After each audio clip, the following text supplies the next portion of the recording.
I know a lot of people who say they work better when they work from home because they're more comfortable, they're more relaxed, they're in their environment, they are not worried about the distractions, and that works best for them. I know other people who are like, I hated working from home because my house is too distracting. I'm, trying to get something done. I go to the bathroom. And then I come back and I'm like, oh, I should throw this load of laundry in. And then I come back from doing the laundry and I'm like, let me wash these couple of dishes. And before you know it, I'm an hour and a half into housework when I've got a report due at 3 o'clock today. And so, like, there's no right way for everyone. But I think for individuals and for organizations, there has to be a conversation or at least a thought process around like your environment and how you design your environment to meet whatever your needs are. And I say what your needs are because what you need might be very, very different. When I'm in my like when I need to be creative, right? And I don't know, I'm sure you do a lot of creative work as well. Like when I'm designing, like when I'm creating curriculum, I'm creating classes, or I'm envisioning like what I want to teach and how I want to teach it. Like I need space. I need paper. I need colored markers. I sometimes I need I have like that easel paper that you stick on the wall. So Mhm. sometimes I need to get my smelly markers out and go to the wall and like draw stuff out. That's like the environment that I need. And then when I'm actually like putting the words on paper, I need to put my phone away. I need to have like no distractions, and I need to just be focused. And so it's knowing what you need and when you need it that allows you to kind of design your environment and know like what your triggers are that are good and knowing what your triggers are that are not so good and like creating some space around that. And again, this includes people. This includes like, do I need to see a picture of my kid? People used to laugh at me all the time because I didn't have like a lot of personal stuff on my desk. I had my stapler. I still have that stapler. Can I tell you, I got that stapler in 2003, and I still have that damn stapler to this day. I still have the same stapler. But I carried my stapler because I used a stapler a lot. I had my little staple remover because we dealt with a lot of paperwork and paper Uh, clips. That was what I always had. uh, uh, was it a red stapler? Was it a red It was stapler? not a red. No, it was not No, a red it was stapler. not a red. No, You did not take my red that's from stapler? Office Space. You've been looking Yes, for my no, it red wasn't that stapler? stapler. No? No, Okay. but it was a stapler. I still have my stapler. Um, but I didn't have like a lot of personal artifacts. I mean, I had some, but not a lot. That kind of moved for me from cubicle to cubicle or county to county. But I had like this like picture frame that had a picture of my kids, and people would be like, "Oh, your kids are so little." Like, mind you, I still have that picture up in my workspace. Um, Not this workspace, but my other workspace. But my kids are like close to 30 now, and I still have that same one picture of all three of them when they were babies. And people are like, you don't have a more recent picture? And I'd be like, no, this is the one that I like to look at because this is when I still loved all of them, right? This is when they were all still very cute. So I like to see this picture, and I keep this one picture of my kids here, even though they all look very, very different now. That was like it fills my heart with joy. And so I don't want to see pictures of my kids as teenagers because then I remember about the time I found them smoking weed in the car. And then it reminds me about that time, that they had a party with the bounce house in the backyard, like I don't want to remember them like that. That pisses me off. It doesn't make me happy. So like things like that, you kind of create your environment in a way that keeps you connected, right? Keeps you connected and focused on what you want to do. And so that looks very different for very, very different people, is all I'm saying. It looks very, very Yeah. different. Some people need complete silence. Some people just work with their noise canceling headphones on if they're in a public space or they're in a space with other people because they need to be undistracted. And so they need that silence. And so someone like me sitting by them, like, hey, what are you doing? What are Yeah. you working on? How was your weekend? Mm. Like I would probably ruin their life. And if they don't tell me that, I may not pick up on those cues. But I think there's just always about a balance. But like I can't have a lot of distractions and personal stuff because then that's what I want to do. I want to play with it. I want to talk about it. I want to think about it. And I don't work well like that. So That's what I even now, found I don't, too. yeah, I don't have any pictures in my little office here. I have my clothes, which are behind me. I have two windows that are right here, that go to my backyard. And so the only time I'm distracted, and this is creepy right now, I have a window that like overlooks our pool. And so sometimes in the morning, my husband's out there, like cleaning the pool and stuff. And so I take weirdo pictures through the blinds and I send them to him. And I say, look at me. I'm over here lusting for the pool boy. And he always tells me, like, could you stop being weird for like one day? But that's like my only distraction. Sometimes I'll be teaching a class and I'm looking at him cleaning the pool and taking pictures and sending them of, where Yeah. you can see that I'm looking through the blinds. That's my only distraction here. Sometimes if your thing is, to be to let your inner stalker come out every now and then, I mean, he should honor that. So, but yeah, I'm like you. I used to have a bunch of pictures up on my cubicle, and then I realized that I was spending my time looking at them, right? So it was distracting me, right? And Yeah. um, so that was something I recognized. And somebody was telling me a story about they used to have pictures of sunflowers. They would cut out calendars, Hmm. and they'd buy the same calendars and have sunflowers all over their cubicles, and then they take a picture of their daughter who was little and put them in one of the sunflowers, so kind of like a Where's Waldo type of thing.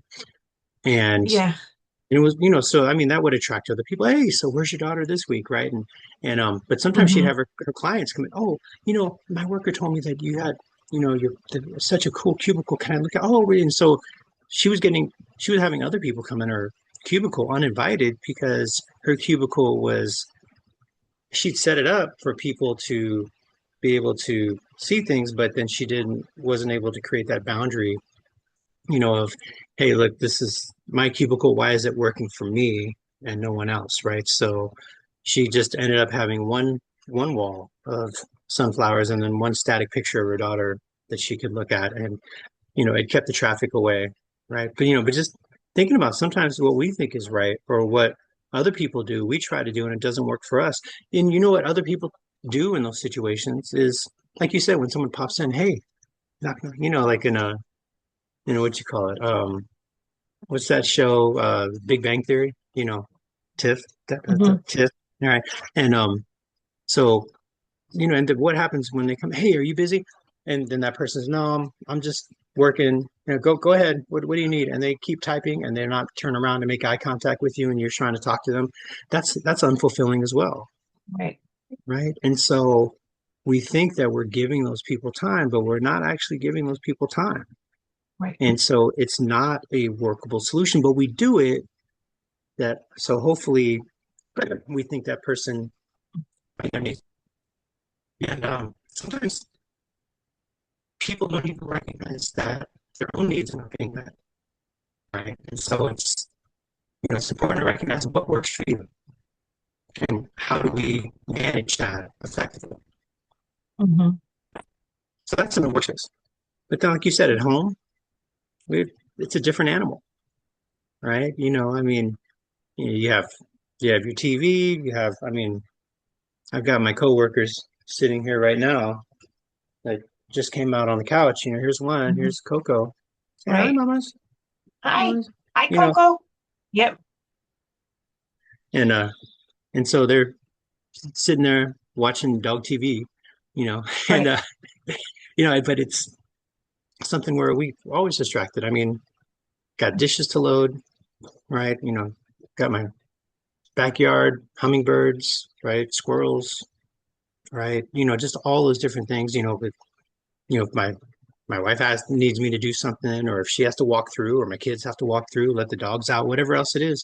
There's always different distractions, right? And sometimes the distractions can really mess with people. I usually do my best work after everyone's asleep, Hmm. right? Just because you know um, as much as I try to establish boundaries, part of who I am is I want to address somebody's need, right? And I feel bad if I'm not addressing their need. It's not. that, oh my gosh, they're going to be mad at me. No, it's part of my value system is if somebody needs something, I want to be able to provide it as much as I can, right? So that's a different distraction, right? Yeah. I know, my best friend, I call my sister, she was working at a job where she said, they want us to go completely virtual. She goes, and if we go completely virtual, I don't know if I'm going to stay at that job because I go to work to be social, right? And so different people have different needs in those situations. And then, then sometimes maybe you don't have your rich stapler and, white out, or you don't have a place to hang up um, your, sticky paper and flip chart paper and with your smelling markers and, those things that would work if we had that space, right? And so, I've really pared down that to just what works for me in front of I just need space to, if especially if I'm teaching a class or something, or if I'm, designing a class, I just need a space to be able to write on or to have my my outline for the class so I can follow along with the slides and just have a space for me to be able to talk where my water is, where my bubbly is, where my coffee is, right? That's pretty much the space that I need. Like you said, you like to be spread out. I actually found that for me, it's more enclosed space. It's Yeah. something that helps me to zero in on what I need to do. It's interesting, right? It just different personalities, right? I Yeah. yeah. I need an L-shaped desk. So this is like one thing. I need an L. That's like my ideal environment. I have an L Hmm. desk because I have like my computer, my second monitor, my keyboard, and then I also have where I can flip and I have like a writing space. I'm Hmm. still old. I'm from the 1900s, and so I still like paper and notebooks. Like that's the other thing about my environment is that I have to have a plethora of writing utensils and notebooks to make notes. Like I brainstorm in writing. So I have little wild everywhere you go I go, I have different like types of paper for like the need. So I've always got a little thing of post-its, usually right in front of me. Anytime I have, this is my business license. I should probably not have that with my scratch paper. Um, I have a whole, I just brought it upstairs. So, I have a whole bunch of like old forms and stuff that when they don't work anymore, or I have stuff printed that I'm not going to use it and it has a blank side, I cut them in half and I keep them as scratch paper for like little jotting notes. And then I have my little notebook for like when we do our top five, and I'm going to write down like what my top five. And then I have my big fat thing for where I take notes in meetings. Like I have to have this stuff, and so my backpack, my backpack that travels with me everywhere I go has all of these things. It has my notebooks, it has my second monitor, it has like a bag with all my cords. And so when I'm in a space where maybe it's not my ideal environment, I have to create like a duplicate of my working environment. So this is where I tell you I have to have like a mixing bowl with a cutting board to make like the higher thing. And then I have my notebooks out and my writing utensils out because that's what cues me into I'm in working mode. And I don't get distracted because then I'm in my workspace, even though maybe what's around me looks different. What's right in front of me is familiar. So all I need is to not have my notebook and everything is shot. Everything is shot. And if I don't have a pencil and I just have pens, everything is shot because I need a pencil for some things and I need a pen for other things. And so if I'm like, oh, I only have a black pen, what the hell am I gonna do? And I like it throws off my whole vibe. Hmm. I'm not OCD and I'm not weird. It's just like those are the things that really put me in that working mode. And it's not to say I can't do work if I don't have like all of those conditions met. It's just a lot harder for me A lot to harder. get there. Yeah. Yeah. And so during the pandemic, by the way, I went from doing like classes in person, which I have like a whole vibe and a whole like environmental cues when I'm in person with people. Um, I didn't know like what I needed. I did a whole lot of trial and error in the beginning of the pandemic. I had a desk downstairs in what's supposed to be our dining room I had made into like a little office, which was perfect for me before the pandemic because I didn't have people walking behind. You didn't care if people were walking behind you or whatever. Like I could have my little setup and I did most of my like typing and brainstorming and that's was my space. It worked for me. And then when we started doing classes, I found it wasn't a good space to work because my dog barks at freaking everything. So every time FedEx and everybody was ordering everything, anytime a delivery truck came by, I'd have to mute. Like, oh, I know we were talking about something really important, but hold on, let my dog have his moment. And it was really freaking distracting. Like people were not, and most people were understanding, but a lot of people were like, "Oh, FedEx is here. We can hear your dog going crazy." So then I moved. I got that didn't work. I needed quiet, but I didn't have my little closet that I have here now. This was something that came later. I actually moved onto a folding table, like one of those plastic picnic tables Yeah. in the very, very back room where I could shut the doors. And this is like an enclosed patio. So I had like my folding table. I could set up my monitors. Nobody was coming in or out. I could kick the dogs out of that room. But the problem was it didn't have any climate control. There was no air conditioning. It's not insulated. So in the wintertime, I could put a little space heater and I would stay warm. But I came to find in the summer when it's hot here, by the end of the day, I mean, my whole like everything would be melting by like 4 o'clock when it's like Hmm. 90 degrees in there. I was like disgusting. So that didn't work. And that's when we at that point a couple of my kids had moved out. They had, grown up and moved out. And so the this closet that I'm in is actually Eric's old bedroom.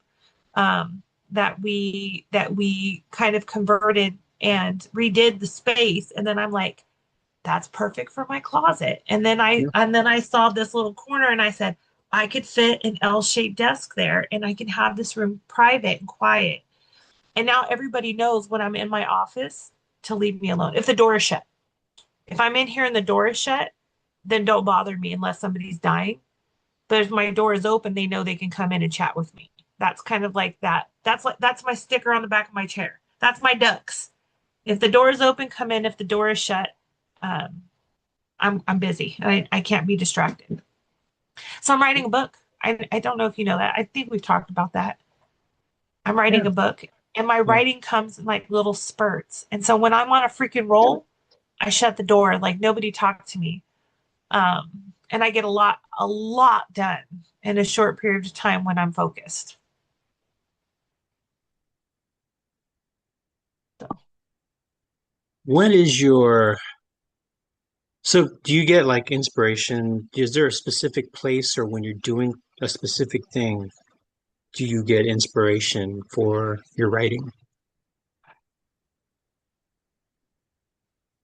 I I don't know if there's a specific cue for it because it's weird. Like I will go days, and not think about that book at all. Like doesn't Hmm. ever cross my mind. And then one day I'll be in the shower washing my hair, and then all of a sudden I'm like, ooh, that would be a good storyline, or ooh, I should add that detail to the book. And then I'll come and I'll sit down to add that one little detail, and then it just like I go crazy. Like the other day, the other day I had one of those moments of inspiration. And when I'm in Mexico, I have fewer distractions, and there's really like nothing to do but be productive. And so a lot of times I'll just sit at my desk because like so here's the other crazy thing about environment here. That house is hot. Like right now, it's super hot over there. So we're in a heat wave here in Southern California. It's gonna be like 100 degrees today, but at night it gets down to like 68, 70. There it gets to 100 degrees and it cools down to like a really like crispy 94 at like 6 in the morning. So it never cools down. So you have to run like your AC units all day long from morning from there's like no cool time of the day where you're like, oh, it's nice outside. We can open the windows and air things out. No, you have your AC running and everything there's on mini splits. So we have three mini splits in the whole house. You cannot run all three at the same time because you'll run out of power. Because again, Hmm. I'm off the grid. Yeah, off the So I grid. only Yeah. have so much energy to expend in a day. So basically, we can run one mini split at any one given time. And so that means that we all, as a family unit, me, the husband, and the dog, we go everywhere together. So if we're like, we're all going downstairs, we shut off the mini split in the room that we're in, we all go downstairs and we turn on the one in the one room that we're Hmm. all going to be in. And so in that room right now, which again, this is supposed to be like the kitchen dining room area, Yeah. we don't have the dining room table in there right now. We have my desk. We have two chairs, like two like comfortable chairs, like a recliner and a big oversized chair. And that's our dining, that's our whole dining space. So I sit there and I work at the desk at my little office table. My husband's sitting behind me in his chair, so I don't see him. I'm facing a wall because that's the other thing. If I see you, I want to talk to you. So I've been very, very inspired. And some days I just sit there and I just kind of look at the screen and I think. And then there's other days where I just, once I start, then I can go and go and go and go, as long as there's nothing to distract me.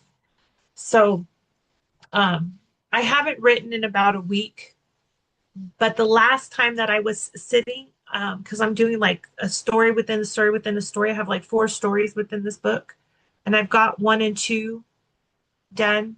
I mapped out like the whole third one, like within an hour, because I was just really focused that I mapped out the whole thing. And it, you know why I was so productive? Can I tell you the truth? My Because you husband went watched to go, Inception before. no, no, no, because my husband went to go play with the neighbor.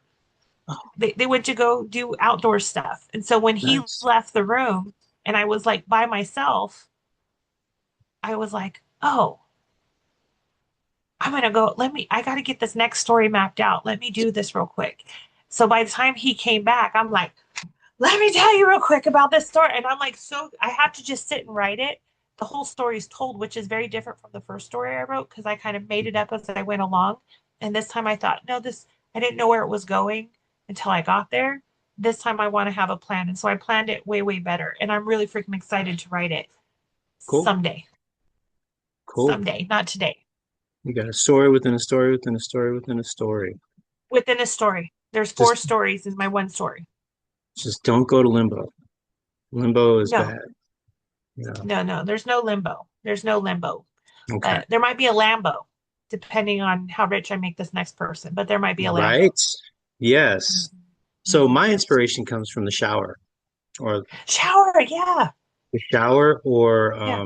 being in our spa, our jacuzzi.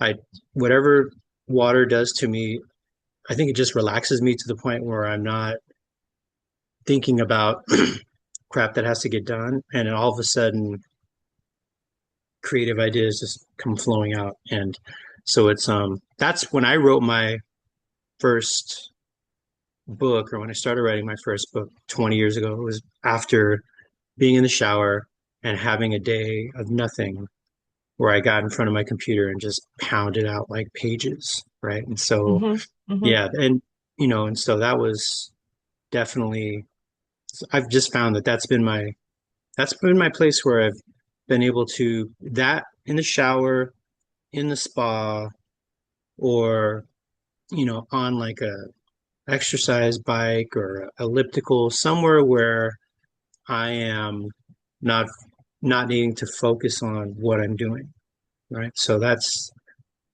real that's real cool. The only problem is I have to get there before the Right. inspiration goes away, right? And so Yeah. I have to do it before the inspiration goes away, and that's something that I need to work better at. So do you want to hear something kind of interesting about the shower and the water? Because you're not alone in this. Hmm. It again, it comes back to this idea of environment. There's a few things with the shower because I agree. I also have my best creative thoughts in the shower, but there's some science behind it. Hmm. So when you're relaxed, like in the spa or in the shower, then your brain shifts into default mode network. And that's what is used when you're daydreaming or you're being introspective. Hmm. And because showers are oftentimes quiet and private and screen free, specifically screen free, your brain has the ability to wander and be, again, introspective and thoughtful versus being distracted by a screen. You don't always have the background noise. You don't have a phone in front of you. And you are like just there's nothing to do in the shower aside from Yeah. wash your well, I mean there's other things I guess you could be doing, but whatever. But you're just in the shower. There's no distraction and you have that water and you're like again, most of us are not like, I will now take the poof and put on the body wash. I shall scrub myself in a circuit. Like you're not thinking about it. It's just a Yeah. habit. So you're kind of in autopilot with what you're doing in the shower. And so Yeah. it gives your brain that freedom to really think. I don't know if this is true or not too, but I think for me it's the also like for me I wash my hair every day. I think there's something to stimulating the scalp that also might have something to do with kind of like stimulating brain activity because I also look at how big my hair got. I also made my forehead bigger though. I also think that that has a lot to do with the creativity because I get a lot of like thoughts in the shower, but I'm with you. If I don't get them down right away, they disappear. Yeah. That's it's a tough But one, there's you some know, and science behind that. I think oh yeah. that's fascinating. No, I have one last piece of this. Also, this is also scientifical, another made up word, that when you're taking a shower and you're in the spa, your brain is getting a boost of dopamine because dopamine is relaxing and it's good for you and it's a reward chemical, that also opens up the creative parts of your brain as well. So there's a lot of magic in the shower when it comes to like creativity. So I think for people who have maybe writer's block who are stuck, go take a shower, go wash your ass, and then come back, and I bet you you'll come up with some great stuff. yeah. Yeah, Quote me on I that. agree. I agree. Go wash your ass, and then you'll come up with some great stuff. I agree. No, there's Sorry. So what were you saying, no, Carl? I'm sorry. no, and I'm just saying you're right. I mean, and I've heard the research as well, but I just, you know, Mhm. I know that that's if I get a creative spike, it's because I'm taking a shower where I don't have to be out of the shower by a specific time, right? So just I'm just able to clear the mechanism and just be able to go on autopilot. You know, and Mhm. it's interesting. It's I've noticed, and that's something that you know, just playing ball and things like that. I was having this conversation with my tennis partner the other day, and I was talking to him about one of the things I recognized when I was younger was that I didn't warm up properly when I was pitching. I didn't warm up properly.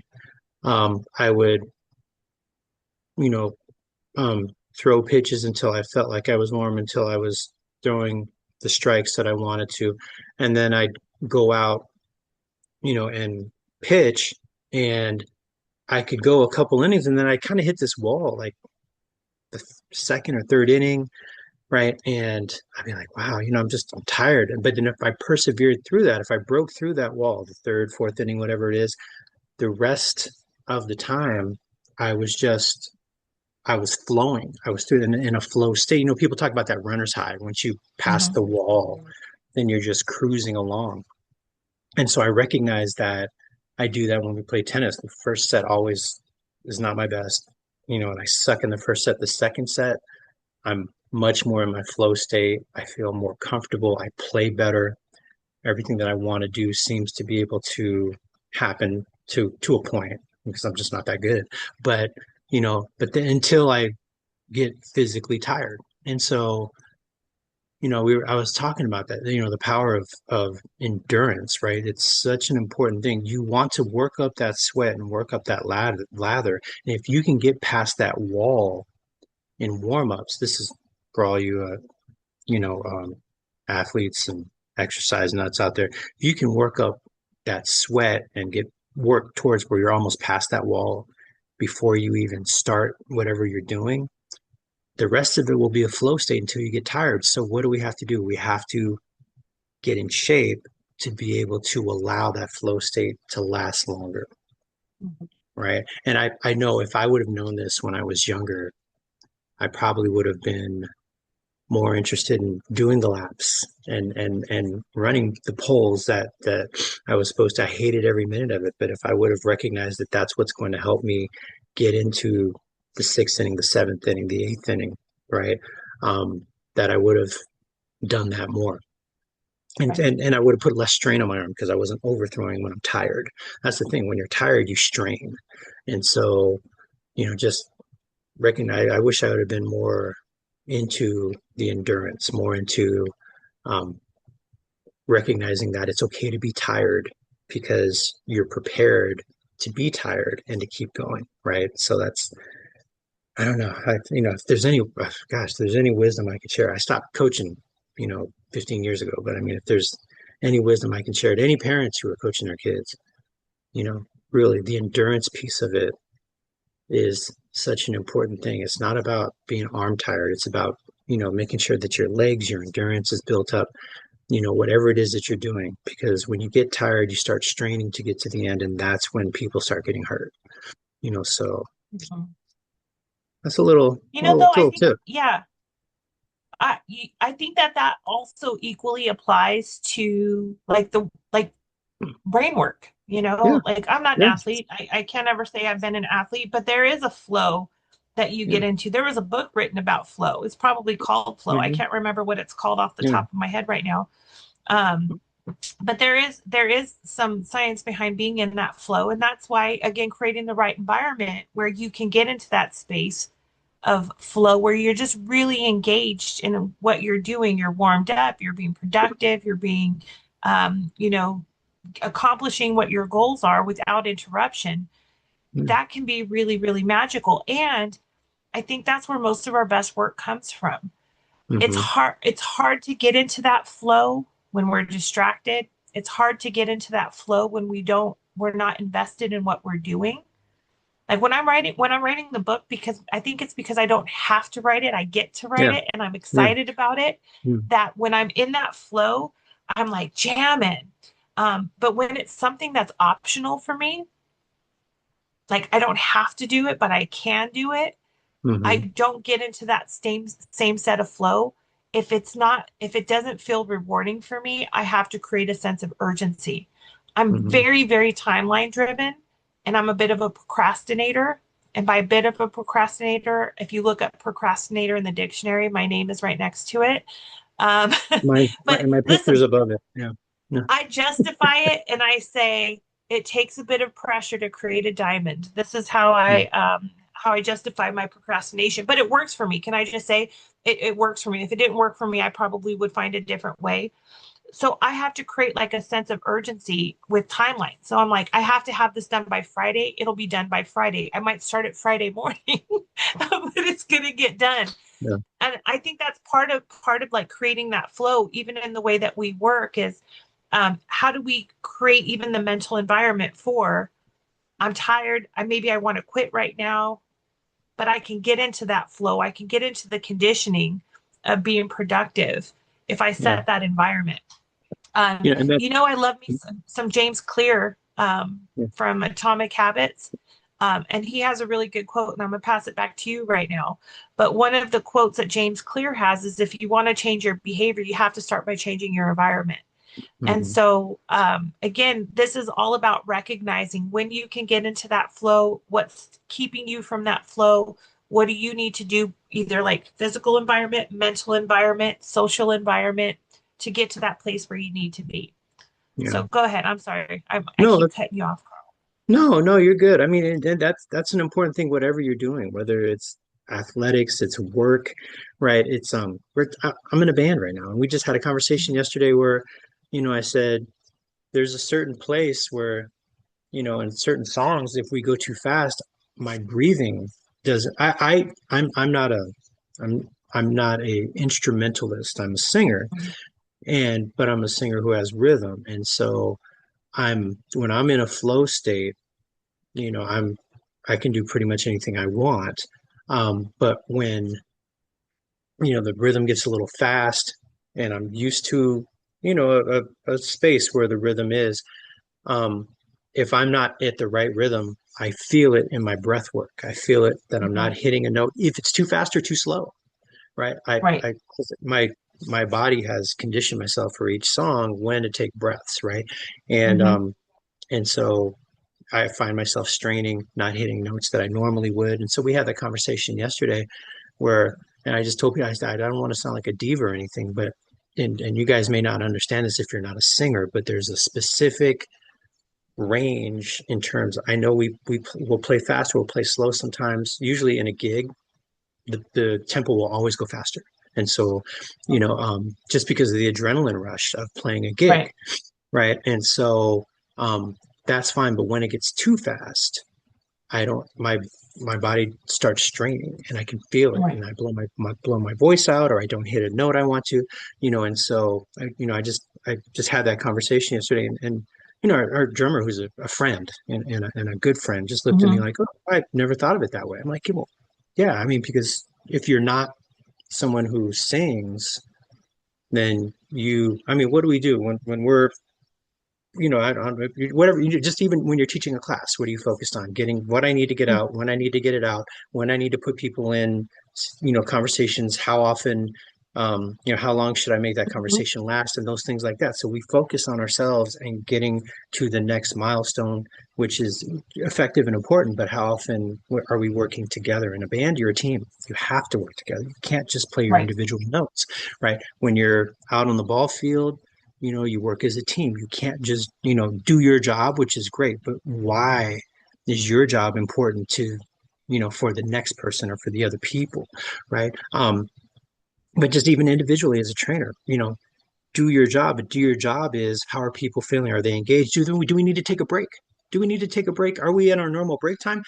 Maybe in the afternoon, people are a little listless. Maybe we take a break at 45 minutes instead of an hour, or an hour and 15 minutes, right? Just those little things like that, where we are recognizing where we're at, how we're feeling, how other people are feeling in the Right. midst of it.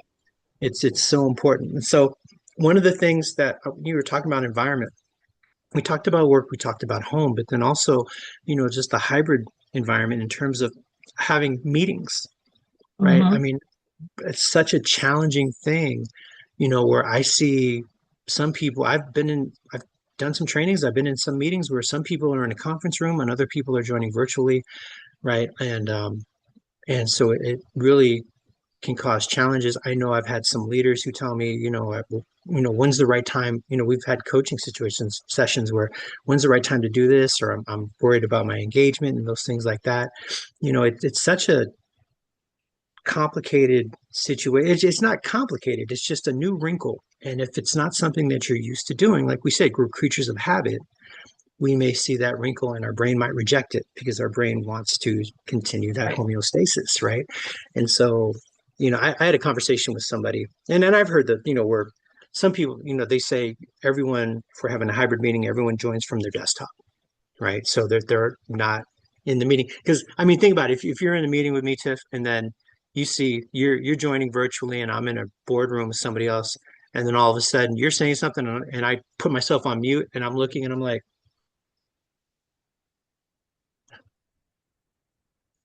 you know, yeah, what's going on in your head, right?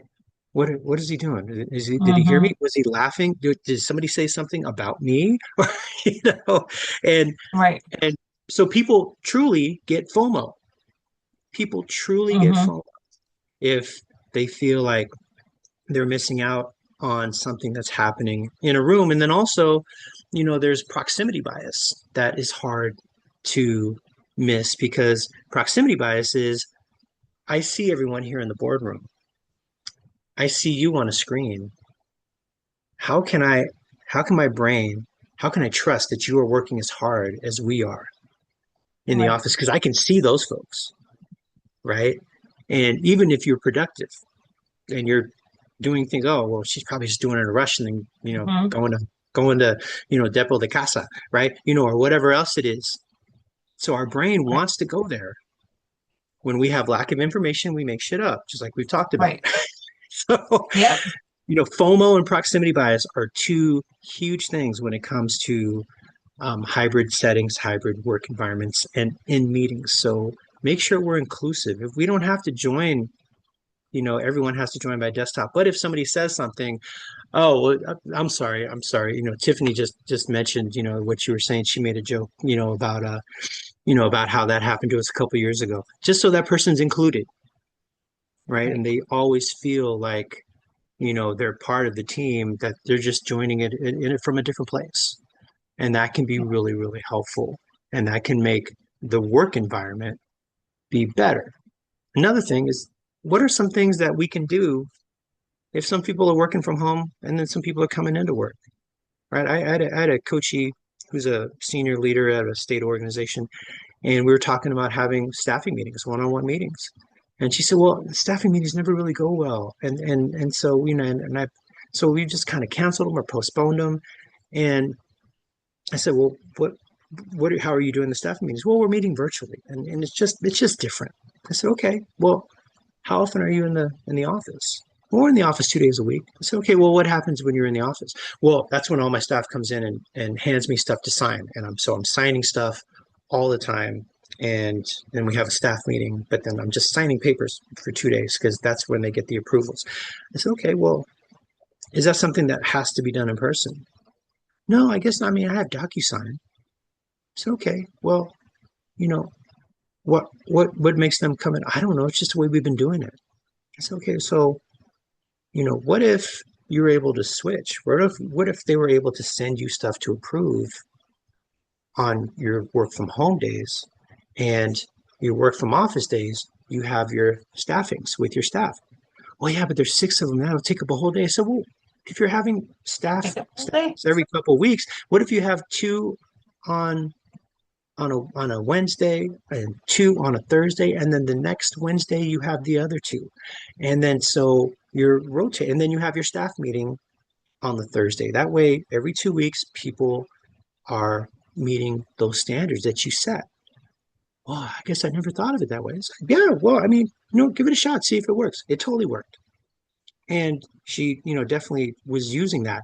But it just because things don't work, it doesn't mean people don't care. Sometimes we're busy and we don't Right. always recognize what might be helpful in this situation, especially if we've never dealt with it before. And I mean, I don't know, were you alive in 1918, Tiff? I'm just curious. I mean, were you around during the Spanish flu? Never Uh, ask a woman her age. okay, my bad. So that's a But yes. no, but I was But not alive. I was not alive.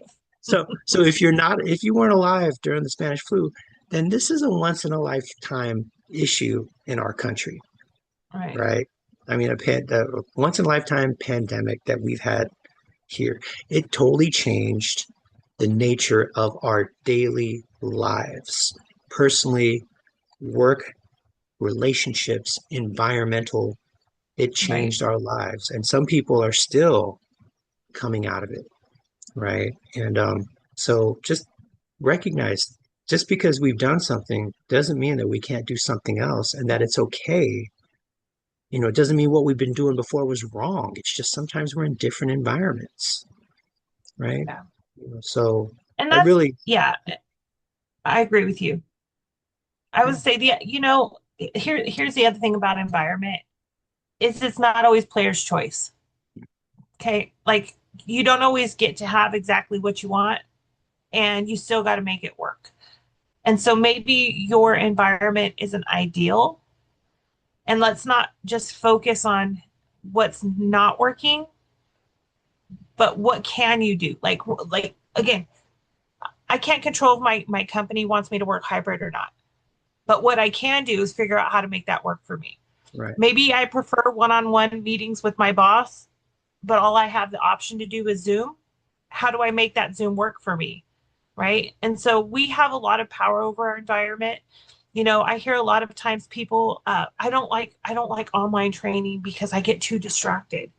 I get emails all day long. You also have the option to close your Outlook. You also have the option to disengage your material. Oh, my phone's ringing off the hook all day. you also have the option to turn your phone off. Like I agree that it's not always easy, but I think that people, all of us, myself included, I'm not exempt from this, owe it to ourselves to take control over our environment. You know, I remember, I'm telling you, like, I don't do well in online training. Okay, great. I hear that's challenge. I understand it. I'm in online training. That's when I'm most productive. you know, um, but what is it that's not working for you? Well, then I get emails all day. What can you do about that? Like going back to how do you create your own environment? If that means you put like what would be different for you if you were out of the office at training? Like, what would your staff do today if you were off site at this training? What would they do? Oh, they'd have to rely on each other. So, why can't they do that? Just because you're physically at your desk, you're still unavailable. Yeah. And so, I think a lot of times people will gravitate towards making excuses for why they're not productive in a certain environment versus saying, this is the environment I'm dealt with. How do I make it work for me? And Yeah. this is where I want to just empower our listeners and the people who are listening today. It's probably never going to be perfect. What you have to do is take control over your interaction with your environment and make changes where you need to. If that means that I carry a backpack full of crap that maybe other people don't need, but that's what I need to be productive, then I'm going to carry my backpack of crap. But can I also say my backpack of crap comes in so handy all of the time. I can't tell you how many times I've showed up to a place and they're like, "Oh, you have HDMI. We don't have an HDMI cord." Backpack of crap. Here's an HDMI cord. I got it. I'm ready for it. Like you have to create the environment that you need to be successful. Yeah. And that sometimes will push you out of your comfort zone, but it's worth it. I don't know. There's It's worth it. there's there's a quote from our mutual friend, Miss Nora Gerber. Always pack your own chute, Yeah. right? Yeah. So pack Yeah. your own parachute. And it comes in handy. I have an HDMI. I have two phone chargers, one that works as a computer charger. I bought an extra computer charger and put it in my bag. I have my second screen. I have all of those things in my little mochila. I sound like Dora right now. Mochila, I know. mochila, right? But those things really do make a difference. You always want to be ready. If you stay Hmm. ready, you ain't got to get ready, right? Right. So you're right. Having that stuff, packing your own chute, recognizing that things are not going to work exactly the way you want them to. And so, how do we move, into something that works? So, we are creatures of habit. Our brain wants to stay in the same place all of the time.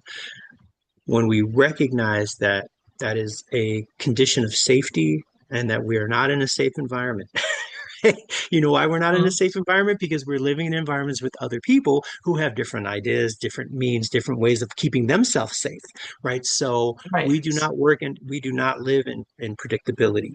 If you do, either you're very lucky or you are very confined. And so it just recognize that other people, other environments are not going to work the way that you want them to work. How do we make that work for us? You're absolutely right. Packing your own shoe. Yep. Yeah.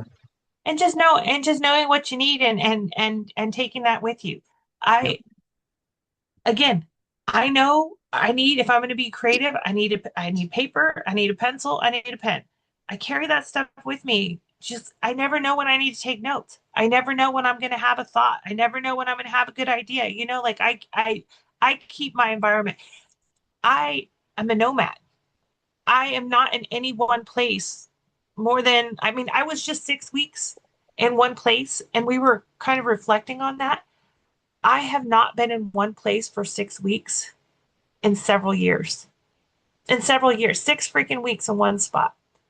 And so that's kind of fascinating to me. But that environment works for me. For like a lot of the people in my life are like, how do you do that? And the question is, I'm always prepared. I've learned to be nomadic, and I've learned to just pack my chute and know like what I need, where I need it. I'm always ready. And so, home is where the Wi-Fi is. Home is where the Wi-Fi is. And so, I just try to always be prepared and know my limitations. And that includes sometimes sending my husband outside to go play with the neighbors so that I can do stuff and get things done if I need to be undistracted. Please don't clean the pool right now. I'm trying to get things done. If you could not do that, I'd appreciate it.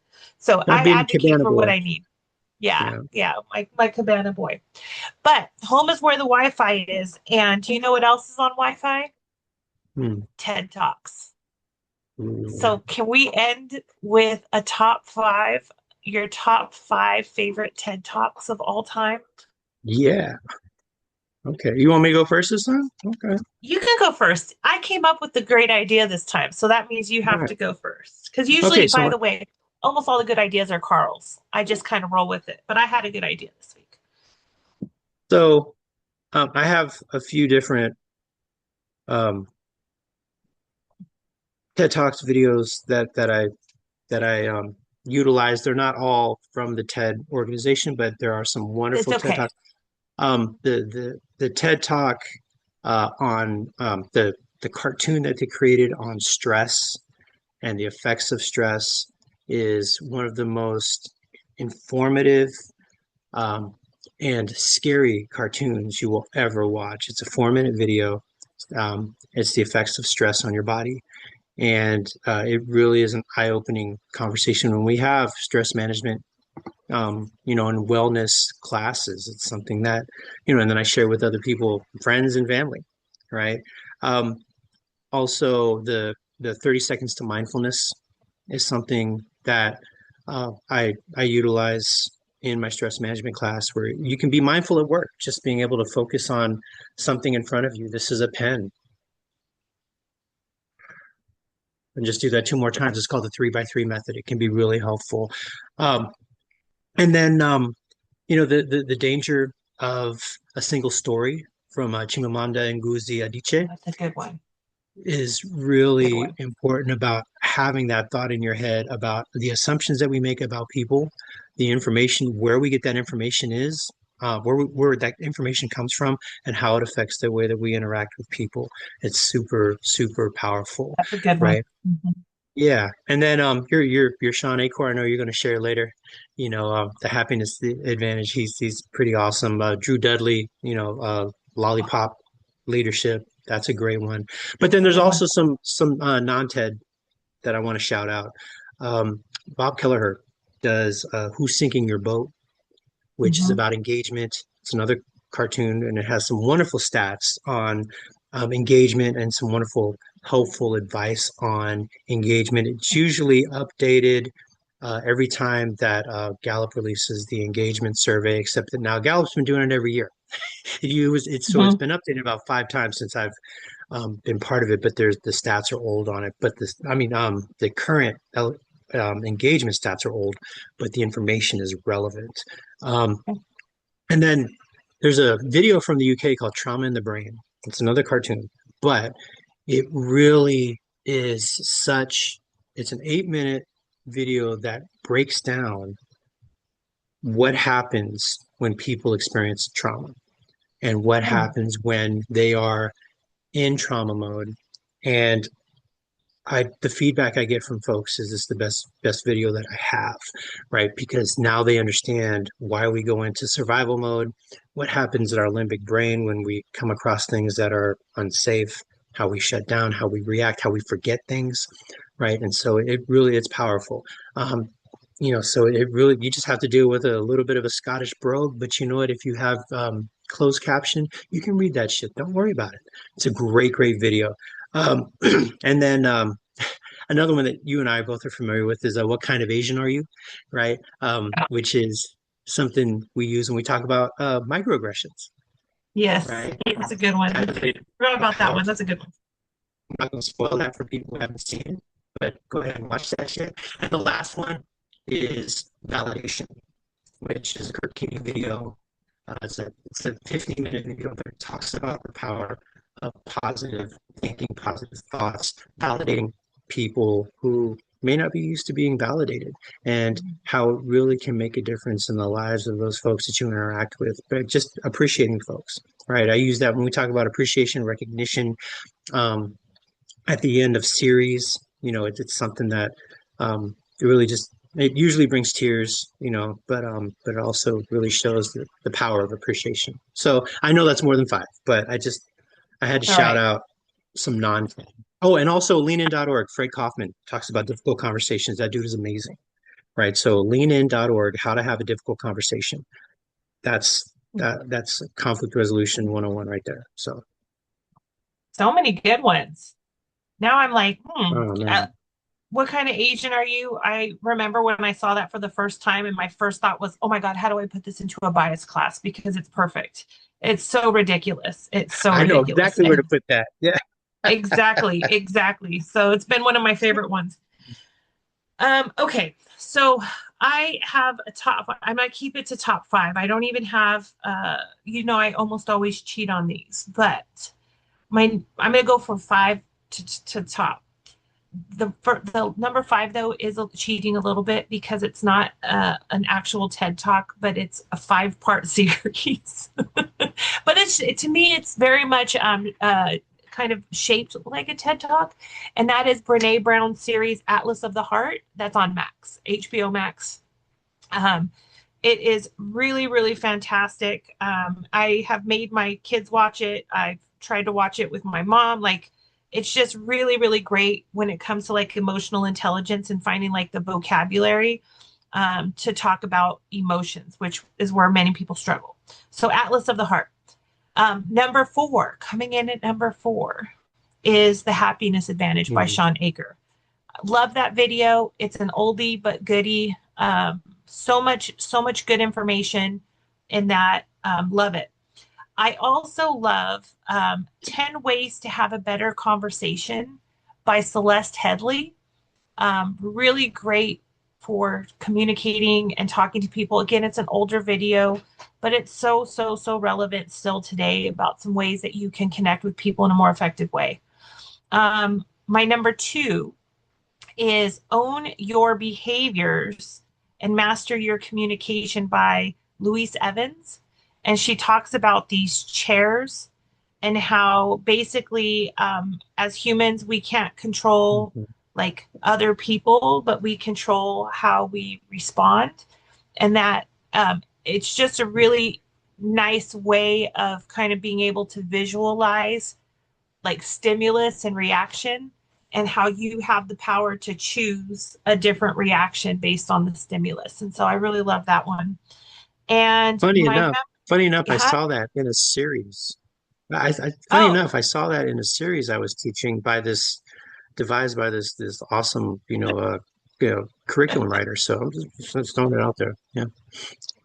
it's funny. Number one. When I watched, yeah, I would say the one I watched that video for the first time, the same thing. I thought, where can I fit this? This is a great video. Where can I put this into class? And so that's where I found it.